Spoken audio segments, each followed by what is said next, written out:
Chapter number 7, जिस chapter का नाम है वेव्स एंड वाइब्रेशन, इसे हिंदी में कहेंगे आपका तरंगे और कंपन। ये हिंदी में इसका नाम है आपका। ठीक है बेटा, ये बड़ा चैप्टर है, ध्यान से देखिएगा इसे। इससे क्वेश्चन काफ़ी बनते हैं आपके। एक तो चैप्टर नंबर 2 था, ध्यान करो, बड़ा चैप्टर था, इंपॉर्टेंट चैप्टर था। और उसके बाद सबसे इंपॉर्टेंट चैप्टर फिर ये आता है आपका चैप्टर नंबर 7, बड़ा है ये। कम से कम 4 से 5 क्लास में लगेंगी पढ़ाने में मुझे इसे। ठीक है जी, तो करें स्टार्ट। तो सबसे पहली चीज़ जो आती है इसमें, दैट इज पीरियोडिक मोशन। आपसे क्वेश्चन है, what do you mean by periodic motion? क्या आप में से कोई जानता है कि पीरियोडिक मोशन से आप क्या समझते हैं? चलिए लिखो, लिखना चाहो तो लिख सकते हैं आप लोग। The motion which repeat itself after a certain time. The motion which repeat itself after a certain time interval, after a certain time interval is called periodic motion। यानी कि ऐसा मोशन जो निश्चित समय के बाद अपनी पुनरावृत्ति करता है, उस मोशन को हम लोग बोलते हैं पीरियोडिक मोशन। ठीक है बेटा, रिपीट करेगा अपने को। जैसे एग्जांपल लेंगे अब, जैसे कि हमारी अर्थ जो है सन के चारों ओर क्या कर रही है, घूम रही है आपकी। तो 365 के आसपास का जो होता है उसका प्लस 1/4 तो घूमती रहती है आपकी, पीरियोडिक मोशन। घड़ी है आपकी, घड़ी की सुई क्या करती है, हर 12 घंटे में अपने को रिपीट करती है, पीरियोडिक मोशन। हमारा हार्ट है, हार्ट क्या है, धड़क रहा है आपका, तो हर मिनट में 70 की 72 बार धड़क रहा है, पीरियोडिक मोशन। आपने एक झूला लिया, लेट आपने, या पेंडुलम भी कह सकते हैं, एक झूला लिया और झूले को क्या किया, स्विंग कर दिया थोड़ा सा, तो क्या कर रहा है, रिपीट कर रहा है अपनी गति को। एग्जाम्पल ऑफ क्या आएगा, पीरियोडिक मोशन। सारे के सारे एटम, कोई भी एटम, हर चीज़ किससे मिलकर बनी है, एटम से। और हमने बताया था आपको, हर एटम जो होते हैं आपके क्या करते हैं, वो वाइब्रेशन करते हैं। सॉलिड के आइटम होंगे तो क्या करेंगे, आपको भले ही सॉलिड दिख रहा है, लेकिन अगर आप माइक्रोस्कोप से देखोगे तो क्या करते हैं, वाइब्रेट करते रहते हैं। Also example of periodic motion. This all are the example of periodic motion. आगे आओ, इसके बाद दूसरा आता है oscillatory motion.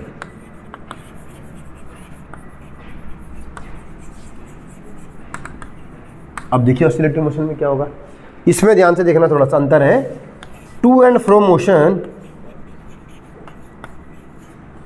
To and fro motion का मतलब होता है कि माध्य स्थिति से दोनों इधर उधर गति करना।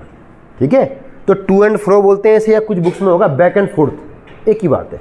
ठीक है, to and fro motion which repeat itself after a certain time interval. बस, to and fro motion which repeat itself after a certain time interval. ठीक है, तो इसमें टू एंड फ्रो शब्द भी लगा है आपका, यानी कि माध्य स्थिति के दोनों ओर क्या होगी, इसमें गति होगी। पहला एग्जांपल तो यही है इसका, जो मैंने बताया था आपको। सॉलिड के एटम क्या होते हैं, ये मान लो इसकी मीन पोजीशन है, मीन पोजीशन के दोनों ओर क्या करते हैं, गति करते रहते हैं आपकी। ठीक है, एक झूला है, झूले का जो बीच वाला पॉइंट होता है, ये बीच वाला पॉइंट, इसे बोलते हैं आपका मीन पोजीशन, माध्य स्थिति। तो झूले को लटका दोगे तो क्या होगा, माध्य स्थिति के दोनों ओर क्या करेगा, वो हेयर एंड देयर या टू एंड फ्रो मोशन करने लगता है आपका। आपने गिटार लिया, गिटार को क्या किया, एक बार झटका देके छोड़ दिया, तो तार क्या होता है, टू एंड फ्रो मोशन करने लगता है, इधर उधर गति करने लगेगा। This all are the example of to and fro motion. ये क्लियर? इसमें आपको ध्यान ये रखना है, every oscillatory motion is necessarily periodic. कोई भी ऑसिलेटरी मोशन जो होता है वो पीरियोडिक तो होता ही है, समझ लो। पीरियोडिक मोशन बड़ा कॉन्सेप्ट है, ऑसिलेटरी मोशन उसका छोटा सा हिस्सा है। पीरियोडिक मोशन मतलब कुछ भी रिपीट करे, पीरियोडिक तो होगा ही होगा आपका। ऑसिलेटरी कौन सा होगा, रिपीट तो करेगा, but to and fro motion भी साथ में होना चाहिए। तो ये ध्यान रखना है आपको, every oscillatory motion is always periodic motion, but periodic motion not necessarily oscillatory. ये क्लियर हो गया? बस ये ध्यान रखना, ये पूछता आपसे कई बार। अब आ जाओ जो मेन चीज़ है, इन दोनों से थोड़ा फाइन और करेंगे, that is simple harmonic motion, जो सिलेबस में सिंपल हार्मोनिक, और ये इंपॉर्टेंट भी है, इसे बोलते हैं SHM, और ये ऑसिलेटरी मोशन का भी एक हिस्सा है, सिंपल हार्मोनिक मोशन। इसको ध्यान से समझना भैया, सारे टर्म आएंगे, समझते रहना। थोड़ा टफ है, मतलब अगर ठीक से नहीं पढ़ोगे तो बुक से तुम्हें टफ पड़ेगा पढ़ने में। करें स्टार्ट। तो पहले डेफिनेशन समझ लो इसकी, फिर समझाऊंगा क्या है।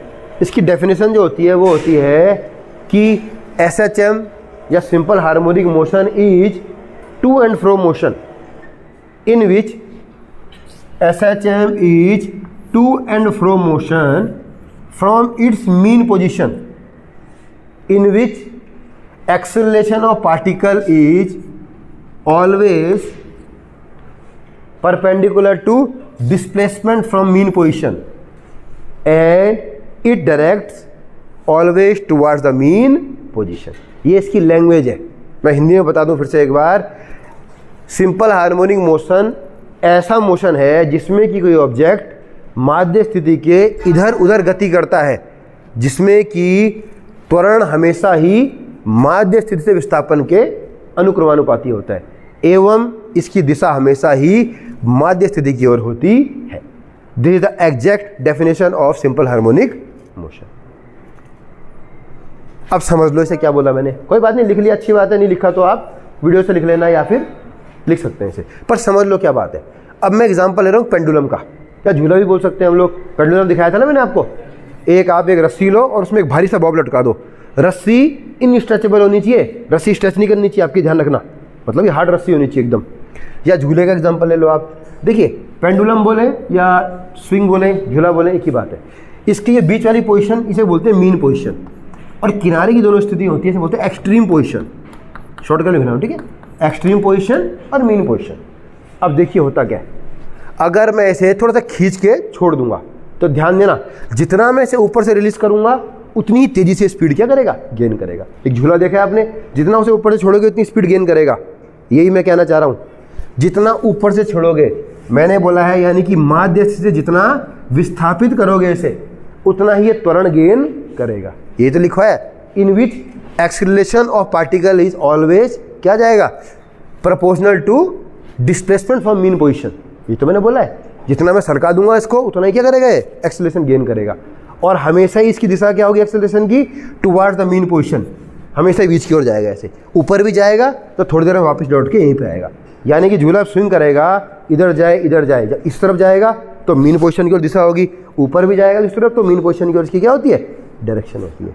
धीरे धीरे क्या होता है आपका, y की वैल्यू कम होने लगती है और ये बीच में रुक जाता है। एक्सीलरेशन कम होगा, धीरे धीरे रुक जाएगा। झूला देखा होगा आपने, तो जितना सरकाओगे, जितना इसमें y की वैल्यू बढ़ाओगे, डिस्प्लेसमेंट को बढ़ाओगे, उतना एक्सीलरेशन क्या होगा, बढ़ जाएगा।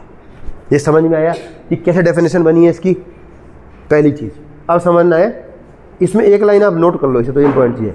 लिखो सिंपल हार्मोनिक मोशन, या SHM लिख सकते हो शॉर्ट में, SHM या simple harmonic motion can be represented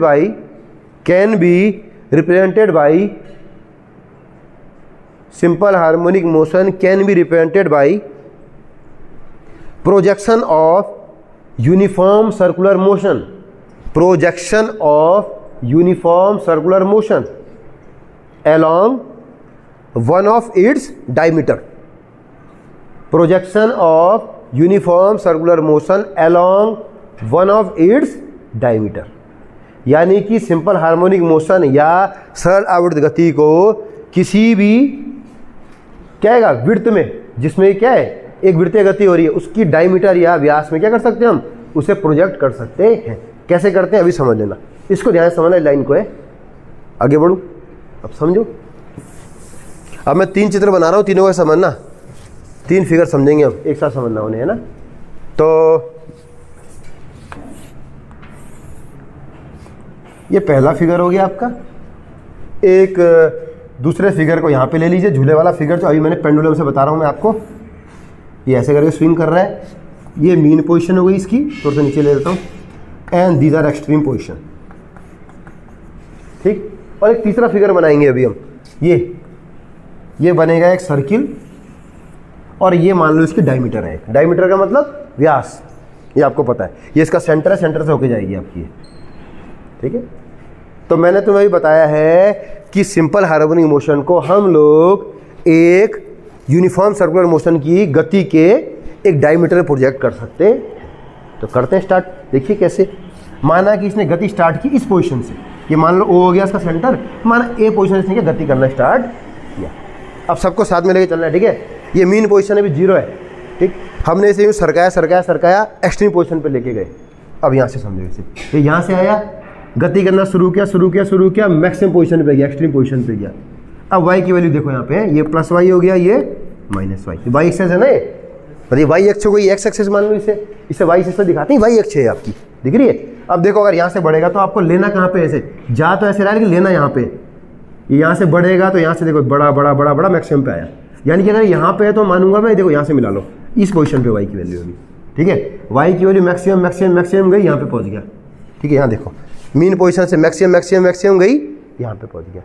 अब इससे कंपेयर करो, 0 पे था, यहाँ से वैल्यू गई मैक्सिमम मैक्सिमम, यहाँ पे मैक्सिमम पे पहुँच गया। आगे देखो, अब यहाँ पे आने के बाद देखो, अब ये दोबारा क्या हुआ, नीचे कम होना शुरू हो रहा है, कम हुआ कम हुआ कम हुआ, और यहाँ पे फिर से क्या हो गया, 0 पहुँच गया। यहाँ पे आने के बाद कम हुआ, फिर से मीन पोजीशन में क्या हो गया, 0 पहुँच गया। इस पे आओ, यहाँ से कम होना शुरू हुआ, फिर पे कहाँ पहुँच गया, 0 पहुँच गया। फिर वहाँ पे जाओ, अब ये उलट वापस आ रहा है, अब नेगेटिव चलना शुरू हो गया, नेगेटिव पे गया मैक्सिमम पे गया, दूसरी दिशा पे गया मैक्सिमम पे गया, सेकंड दिशा पे गया, और यहाँ फिर से एक्सट्रीम पोजीशन पे है, मैक्सिमम पोजीशन पे, क्लियर। और यहाँ से आने के बाद दोबारा वापस आएगा, वाई माइनस वाई की वैल्यू कम हुई और लास्ट में यहाँ पे क्या हो गई, दोबारा 0 हो गई, कम हुई दोबारा से 0 पे आ गया। यहाँ पे मैक्सिमम चला गया था माइनस पे, नेगेटिव पे, अगर मैं इसको प्लस वाई मान रहा हूँ उसे मैं नेगेटिव वाई मान सकता हूँ, है ना, एक ही बात है। ये प्लस वाई, ये 0, ये माइनस वाई, ठीक है। और ये वापस यहाँ पे आ गया। तो ये हो गया पूरा कंप्लीट साइकिल, ये हो गया पेंडुलम की साइकिल, ये हो गई आपकी जब आपने उसे ग्राफ में दिखाया साइकिल को, और ये हो गया जब आपने दिखाया उसे एक सर्किल के अलोंग। वाई की वैल्यू देखनी है तुम्हें, है ना, इसके जहाँ पे जाएगा, यहाँ पे देख रहा हूँ तो यहाँ पे से मिला दो ऐसे। तो वाई देखो कैसे हुआ, वहाँ चल रहा था तो पहले वाई धीरे धीरे टॉप पे गया, फिर धीरे धीरे नीचे आया, फिर नीचे की तरफ गया माइनस वाई, और फिर वापस ऐसे करके आ गया, एक कंप्लीट साइकिल। तो समझ में आया क्या हुआ, ये तीनों ग्राफ को एक साथ करके मिला के पढ़ना है। अगर समझ में आ गया तो अच्छी बात है, क्योंकि जो इक्वेशन इसकी निकलेगी, अब इक्वेशन भी देखेंगे हम, वो यहीं से निकलेगी आपकी, इससे निकलनी है वो इक्वेशन। तो ये क्लियर है, तो मैं आगे बढ़ूँ, ये क्लियर है। चलिए देखिए, इक्वेशन पे आने से पहले कुछ चीज़ समझ लो। अब इसे बोलते हैं बेटा एक सरलावर्त गति या सिंपल हार्मोनिक मोशन, इस टाइप के मोशन को बोलते हैं हम लोग। इसमें देखिए, अब सबसे पहले इस पे आ जाओ, ये क्या है, मैक्सिमम डिस्प्लेसमेंट, ठीक है। इस मैक्सिमम डिस्प्लेसमेंट को बोलते हैं हम लोग एम्पलीट्यूड, यानी कि माध्य स्थिति से मैक्सिमम डिस्प्लेसमेंट जितना मैक्सिमम जाएगा एक्सट्रीम पोजीशन पे, इसे दिखाते हैं हम लोग ए से, एंड दिस कॉल्ड एम्पलीट्यूड या आयाम। यानी कि पहला टर्म जो आपको अब समझना है इसमें, दैट इज एम्पलीट्यूड। लिखना चाहो लिख सकते हो आप लोग, मैं 1 बाय टर्म लिखा रहा हूँ आपको इसके, और समझना है तो समझ लो, एक ही बात है, लिख भी लेना, आप घर में लिख सकते हो, ऐसा कुछ नहीं है।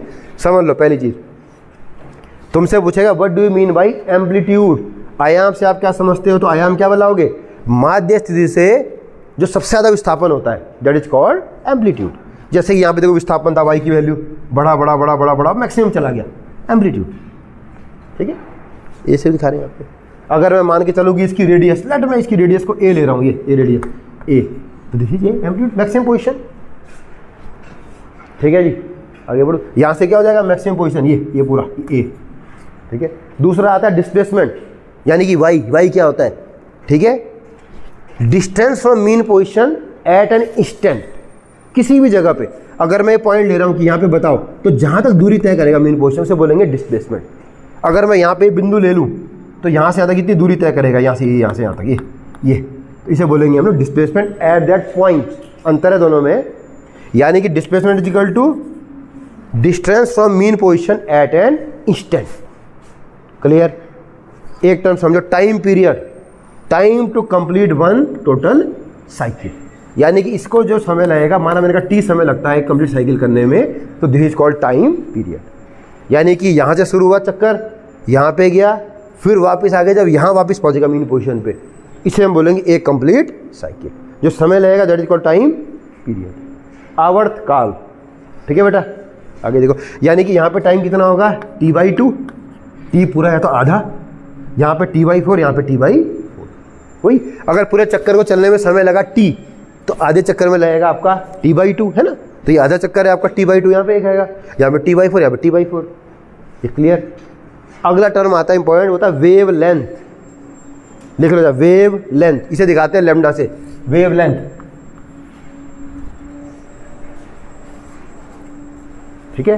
तरंग दैर्ध्य बोलते हैं शायद, है ना, तरंग दैर्ध्य, वेव लेंथ। एक चक्कर में चली गई कुल दूरी, distance covered by the particle in one cycle is called wave length. एक साइकिल में चली गई दूरी, तो जितनी भी दूरी तय करेगा, ठीक है, उसे बोलते हैं वेवलेंथ। वेव की लेंथ वेवलेंथ, ठीक है। यानी कि अगर कोई ऐसा होता, दो वेव है, एक वेव तो ऐसे चल रही है और एक वेव ऐसे चल रही है, देखो तो दिख रहा है इसकी वेवलेंथ कम है, उसकी वेवलेंथ क्या है, ज़्यादा है, ठीक है। तो वेवलेंथ एक टर्म है, इसमें कोई दिक्कत अभी तक। एम्पलीट्यूड हो गया। एक फ्रीक्वेंसी, आवृत्ति, एक सेकंड में चले गए चक्रों की संख्या, नंबर ऑफ रिवोल्यूशन और number of cycle in 1 second is called frequency. इसे दिखाते हैं एन से, और मैंने पहले बताया था n/1/t, ये मैं आपको ऑलरेडी करा चुका हूँ सर्कुलर मोशन में। Frequency is equal to 1 time period, ये आप कर चुके हैं पहले, ऑलरेडी प्रूफ भी करवाया था इसे। एक सेकंड में चले चक्रों की संख्या इज कॉल्ड आवृत्ति, frequency, and frequency n = 1 time period. आगे बढ़े। एक और टर्म समझना इसमें, वो होता है फेज। इसको दिखाते हैं बेटा फाई, इसे बोलते हैं फाई। ओ बना के इसे काट दो, फाई, फेज, ठीक है। Phase is a quantity, phase is a quantity which show position and direction of wave eight an instant. Phase is that quantity which shows position and direction of wave eight an instant. यानी कि phase कुछ ऐसी quantity, ऐसी राशि है जो दिखाती है किसी समय पर किसी वेव की पोजीशन कहाँ है, कहाँ पे है और डायरेक्शन क्या है। जैसे मैंने लेट यही पॉइंट ले लिया, तो वेव की पोजीशन क्या है, ये पोजीशन है, यानी इतनी दूरी क्या कर दी इसने, तय कर दी है, और डायरेक्शन क्या होगी, ऊपर की ओर। अगर मैं कहूँ यहाँ पे, तो इतनी दूरी ये तय कर चुका है और डायरेक्शन क्या है, नीचे की ओर। वो खींच दो, टेंजेंट खींच दो एक। तो फेज जो ये दिखाया है कि क्या पोजीशन है और क्या इसकी डायरेक्शन है। तो ये सब टर्म है, आपको ध्यान रखने हैं। ज़्यादा इंपॉर्टेंट क्या टर्म है इसमें, एक तो एम्पलीट्यूड, आयाम, एक पूछता है वेवलेंथ लैम्डा, ये पूछ सकता है, और एक फेज पूछता है कभी कभी, इनको ध्यान रखना। तो ये ग्राफ आपको समझ में आ गया पूरा कि कैसे कैसे दिखाया गया। अगर ये समझ में ग्राफ आ गया है तो इस ग्राफ से हम निकालेंगे वेव की इक्वेशन, इक्वेशन ऑफ वेव। आसान है अगर समझ में, तो बिठा दूँ, चलो देखो आगे, वो वहीं से निकल जाएगी। देखो अब इस ग्राफ इसमें आ जाओ।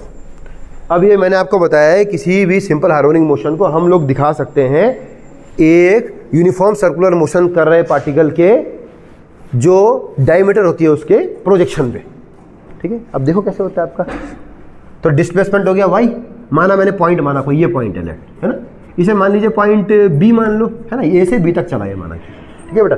तो तुम्हें कह रहा है कि पॉइंट b पे दिखाइए कि वेव की इक्वेशन क्या होगी। कुछ नहीं, यहाँ से एक वो खींचो, इसमें एक आपके एक खींचे, ऐसे मिला लीजिए, लेट ये एंगल है माना कि आपका थीटा, यानी कि ए से बी तक जाने में ये एंगल जो चला है दैट इज थीटा, ठीक है।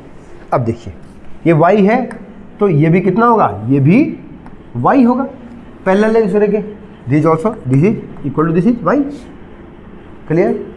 ये डिस्टेंस कितनी होगी, मैक्सिमम डिस्प्लेसमेंट है ये। अगर मैं इसकी रेडियस को a मानूं, वैसे r भी मान सकता हूँ मैं, पर क्योंकि बुक्स में a से दिया हुआ है, ध्यान देना, ये मैक्सिमम पोजीशन है इसकी। r कब जाएगा, मैक्सिमम पोजीशन पे होगा y की वैल्यू, समझ रहे हो ना। तो ये जो है ये मैक्सिमम है, तो ये वैल्यू कितनी होगी, ये वाला जो है इसका है a, और ये हो गया y। यानी कि ये ट्राइंगल जो है यहाँ पे दिख रहा है ABO, AB क्या है, बीच वाला ट्राइंगल, यहाँ पे जो है ना, लेट इसको D मान लीजिए बीच में, है ना। ये ट्राइंगल OBD, अगर मैं इसकी बात करूँ तो ये राइट एंगल ट्राइंगल है, जिसमें कि आपका जो परपेंडिकुलर है एंगल के सामने वाला, उसकी वैल्यू है y, और इसका जो कर्ण है उसकी वैल्यू कितनी है, a, आयाम।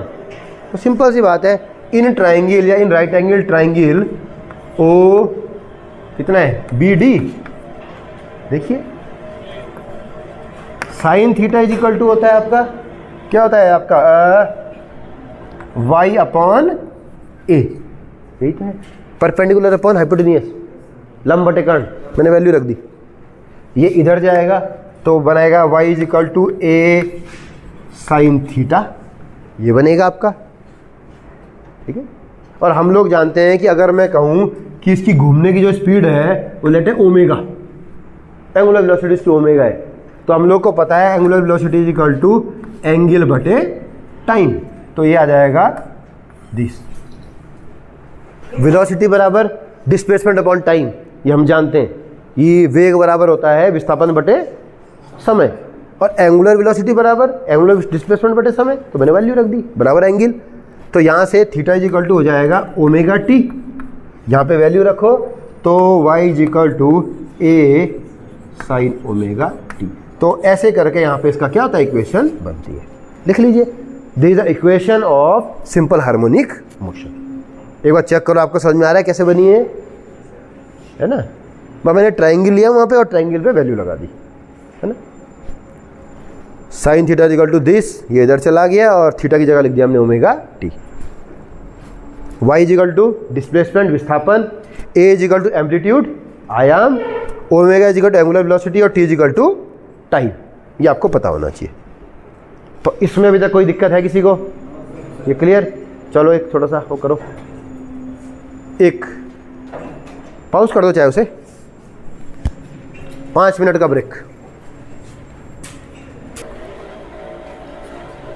कंटिन्यू करें, है ना। तो आप लोग ये समझ चुके हैं अब कि इक्वेशन ऑफ वेव होती है y is equal to A sine omega T. This is the equation for simple harmonic motion, जिसमें कि y होता है डिस्प्लेसमेंट यानी कि विस्थापन एट एन इंस्टेंट, है ना। a is equal to maximum displacement या एम्पलीट्यूड बोलते हैं इसको, ओमेगा बराबर एंगुलर वेलोसिटी और t is equal to time. ये क्लियर है इतना? अब एक सिंपल सी बात है, आप लोगों ने पढ़ा होगा, ये डिस्प्लेसमेंट है और हम लोग जानते हैं कि velocity v is equal to होता है डिस्प्लेसमेंट अपॉन टाइम। या मैं ये भी कह सकता हूँ कि क्योंकि इसमें साइन भी आ रहा है, अगर मैं इस y को डिफरेंशिएट कर दूँ विद रिस्पेक्ट टू टाइम तो हमारा निकल जाएगा वेलोसिटी। तो velocity v is equal to होती है dy बाई dt, यानी कि dy by dt of y, यानी कि इस डिस्प्लेसमेंट y का t के सापेक्ष अवकलन करने पर। तो लिख भी सकते हो आप लोग, because velocity is equal to differentiation of displacement, so that on differentiating this equation 1, चाहे से नाम दे दो इक्वेशन 1 का, करें स्टार्ट। तो ये आ जाएगा यहाँ से, देखो v is equal to D Y by D T, ये तो क्लियर है इतना, इज इक्वल टू इधर वाला करेंगे हम सॉल्व। तो ये आ जाएगा बेटा, देखो साइन ओमेगा टी का डिफरेंशिएशन जो होता है, मैं लिख देता हूँ यहाँ पे, है ना, D by D T of sine omega T, ये इज इक्वल टू होता है आपका, साइन का होता है बेटा कॉस ओमेगा टी, पहला डिफरेंशिएशन किया है ना आप लोगों ने, साइन का तो हो गया कॉस और ओमेगा टी के साथ भी टी आ रहा है, फिर ओमेगा टी का भी होगा तो टी हट जाएगा, तो ये आ जाएगा into omega, because differentiation of sine omega T is equal to cos omega T into omega. तो मैं यहाँ वैल्यू रखने जा रहा हूँ, तो हमारा यहाँ पे आ जाएगा ए, तो पहले से ही है, A omega cos omega T. Clear? लिखो इतना, आगे बढ़ो। हम जानते हैं कि because sine square theta plus cos square theta is equal to होता है 1। ये आपको पता है, ये ट्रिग्नोमेट्री की इक्वेशन है, sine square theta plus cos square theta is equal to 1। Theta की वैल्यू कुछ भी हो सकती है, ध्यान रखना, थीटा में भी 45, थीटा में भी 90, थीटा में भी ओमेगा टी, एक ही बात है ना, कुछ भी वैल्यू हो सकती है। तो यहाँ से cos theta is equal to लिख सकते हैं हम लोग रूट में 1 माइनस साइन स्क्वायर थीटा। ये समझ रहे हैं? कॉस के लिए पहले ये उधर जाएगा तो 1 माइनस साइन स्क्वायर थीटा होगा, और फिर कॉस थीटा करेंगे तो स्क्वायर की जगह क्या जाएगा, वहाँ पे अंडर रूट लग जाएगा। इसमें कोई दिक्कत? तो यहाँ मैं कर लूँ ऐसा, मैं इक्वेशन बना रहा हूँ इसलिए करना पड़ रहा है। तो यहाँ से आ जाएगा इसलिए v इज इक्वल टू, अब यहाँ पे आ जाएगा ए ओमेगा तो पहले से ही है, और अंडर रूट में डाल दो 1 माइनस साइन स्क्वायर ओमेगा। देखो एक बार, कॉस ओमेगा टी की जगह लग दिया मैंने 1 minus sign square omega T, जैसा कि मैंने वहाँ पे लिखा है। एक बार देखिए कोई समस्या आ रही है तो। अभी तक क्लियर है? इस ए को अगर मैं अंदर ले जाऊँ तो इसका क्या बन जाएगा, स्क्वायर। देखो ए बाहर है ना रूट से, अगर रूट के अंदर मुझे इसे डालना पड़ेगा तो क्या करना पड़ेगा, स्क्वायर करके डालना पड़ेगा। तो ये आ जाएगा, मैं ए को अंदर लेके जा रहा हूँ, ओमेगा अंडर रूट में देखिए A square minus A square sine square omega T. एक बार देखिए, ये समझ में आया? इस ए को मैं अंदर ले गया, और जब ए को अंदर ले गया तो स्क्वायर में आ गया आपका, ये मैंने क्यों किया, ये भी देख लो, because A square sine square omega T, या मैं बोल सकता हूँ इसे ए साइन ओमेगा टी बराबर क्या होता है, वाई, इक्वेशन 1 से। तो मैं वैल्यू रखने जा रहा हूँ, ये मिटा दूँ इतना, देखिए यहाँ पे लिखना फ्रॉम इक्वेशन 1, फ्रॉम इक्वेशन 1, ठीक है। इसको मैं थोड़ा सा ऐसे लिख दूँ, तो देखो अगर आप कंफ्यूज कर रहे हो तो मैं इसे ऐसे लिख देता हूँ, देखो ऐसे लिख दूँ, ए साइन ओमेगा टी का होल स्क्वायर, एक ही बात है, ऐसा भी लिख सकता हूँ, और ए साइन ओमेगा टी बराबर कितना होता है, वाई। तो यहाँ से आ जाएगी velocity v is equal to omega under root A square minus Y square, and that is the expression for velocity. और यही आपका जो होता है वेलोसिटी के लिए क्या होता है, सिंपल हॉरिंग मोशन की वेलोसिटी का जो फॉर्मूला होता है वो ये होता है। एक बार देखिए समझ में आया कि नहीं आया, कभी कभी पूछ रहे थे आपसे, ये भी एक बार चेक करो, इसमें 3-4 क्वेश्चन बनते हैं इसी में, इस टॉपिक में। तो पहला तो ये होगा डेरिवेशन निकालना, निकाल लोगे, इम्पॉर्टेंट है, बहुत ज़्यादा भी नहीं बोलूँगा, 2-3 साल में एक बार आता है, तो देख लो एक बार। तो this expression for velocity of SHM. अब समझो अब क्वेश्चन क्या बनेंगे इसमें, एक तो एक्सप्रेशन के अलावा क्या क्वेश्चन बन सकते हैं। अब फिर से आ जाओ, एक लेट में एक पेंडुलम लिया है, दिस इज अ पेंडुलम, ये पहले ही बता दें, this is mean position and this is extreme position, ठीक है, माध्य स्थिति है इसकी, ये बीच वाली। अब देखो तुमसे पूछता है कि वेलोसिटी की वैल्यू बताओ कि मैक्सिमम कहाँ पे होगी और मिनिमम कहाँ पे होगी। हम लोग जानते हैं, देखिए MPa, y की वैल्यू क्या होती है, बढ़ती है बढ़ती है, किसी भी समय y की वैल्यू क्या होती है, कहीं पे लूँगा तो y की वैल्यू आ जाएगी। y की वैल्यू मैक्सिमम क्या होगी, जब ये एक्सट्रीम पोजीशन पे आएगा, यानी कि आयाम के बराबर। तो लिखिए यहाँ पे नंबर 1, एट एक्सट्रीम पोजीशन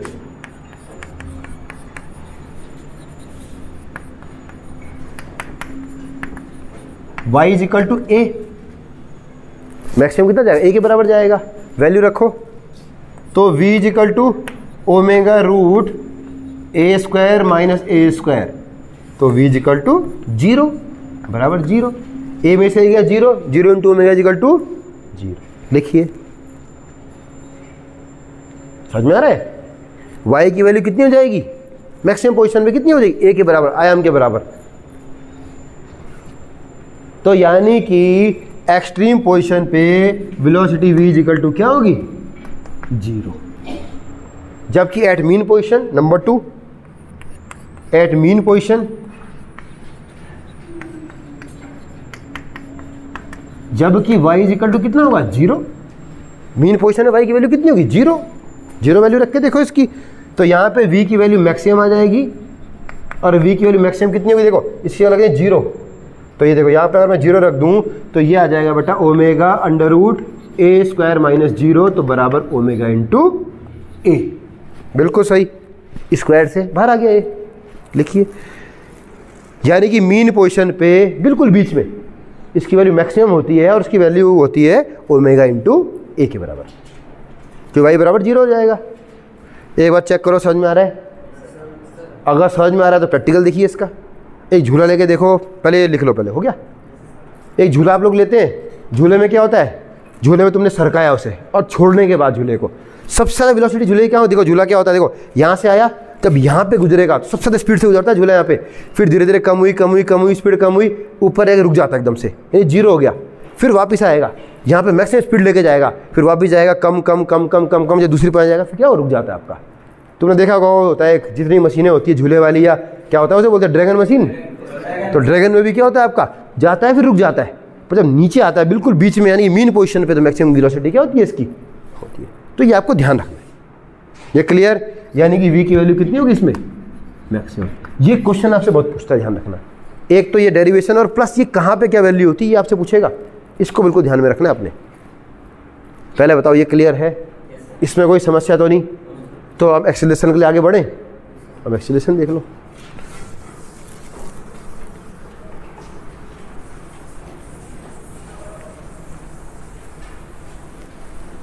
इसमें 2 चीज़ का आपको याद रखना है। पहला तो मैंने लिखाया था y बराबर a sin omega T, equation 1 लिख लीजिए।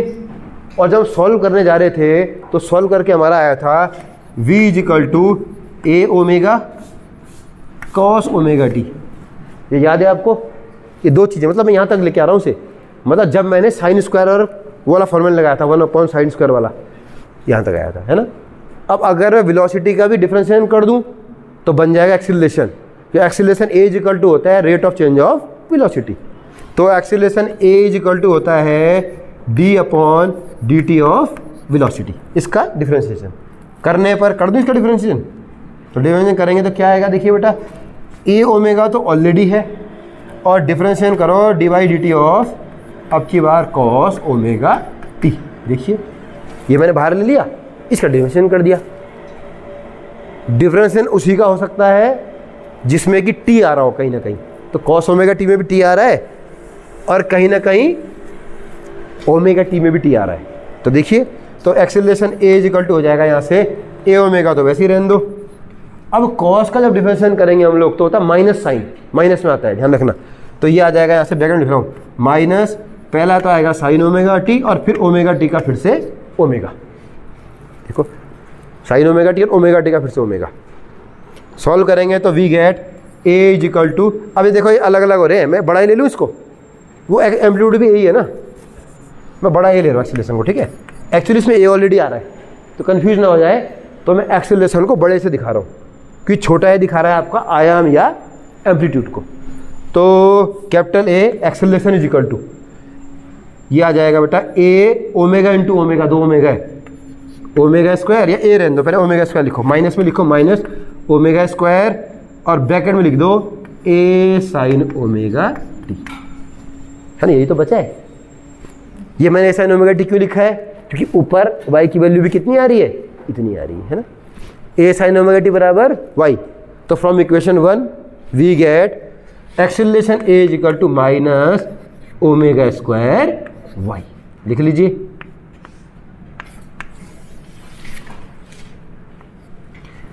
Acceleration of simple harmonic motion A is equal to minus omega square y की वैल्यू मैंने वहां से रख दी।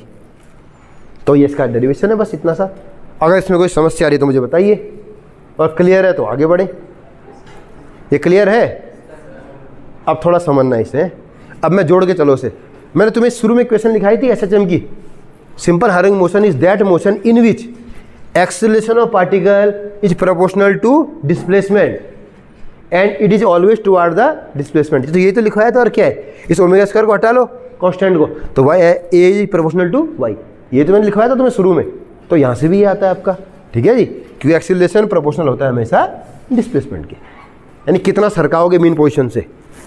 तो इसके बाद तुमसे जो पूछता है क्वेश्चन, वो पूछेगा कि बताओ कि एसएचएम में एक्सीलरेशन मैक्सिमम कहाँ पे होता है, मिनिमम कहाँ पे होता है। तो वही है मीन पोजीशन, एक्सट्रीम पोजीशन। तो पहला आ जाएगा at mean position,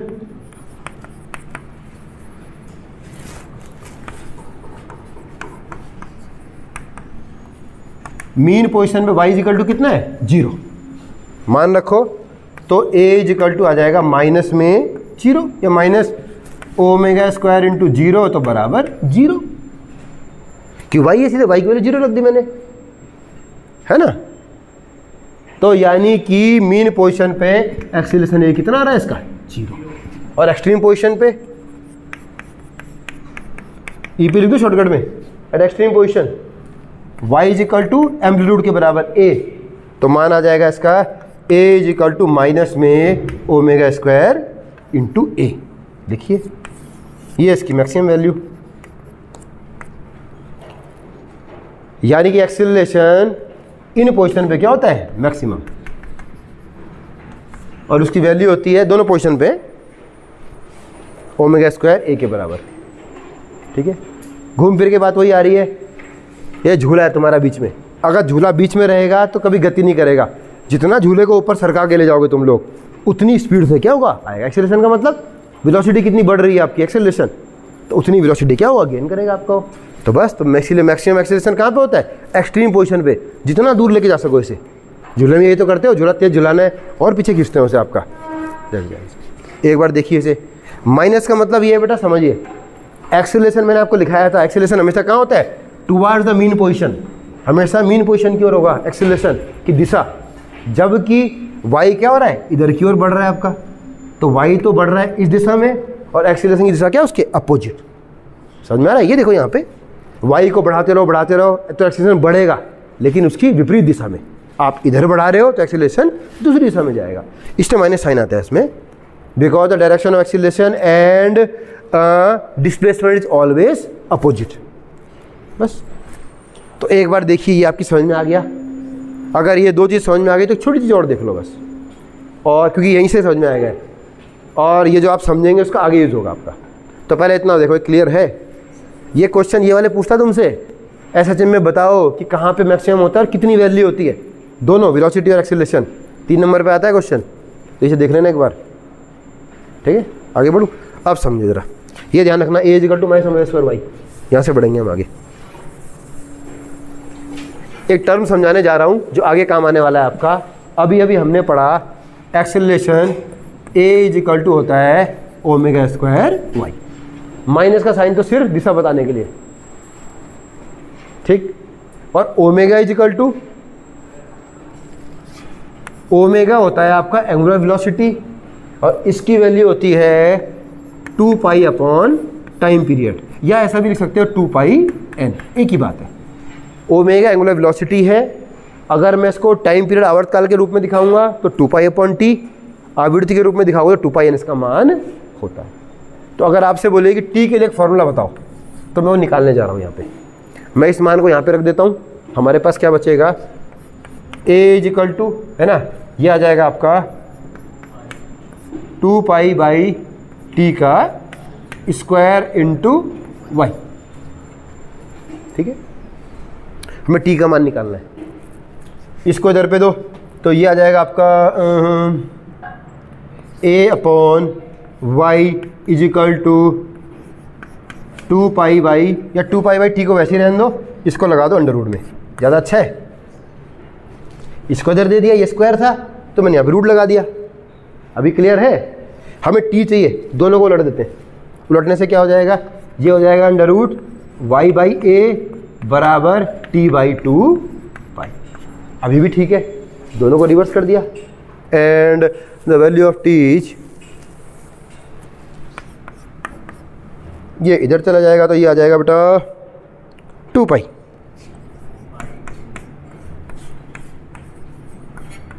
important, very important, ये ए पूरे में है, ये अंडर रूट लिखो,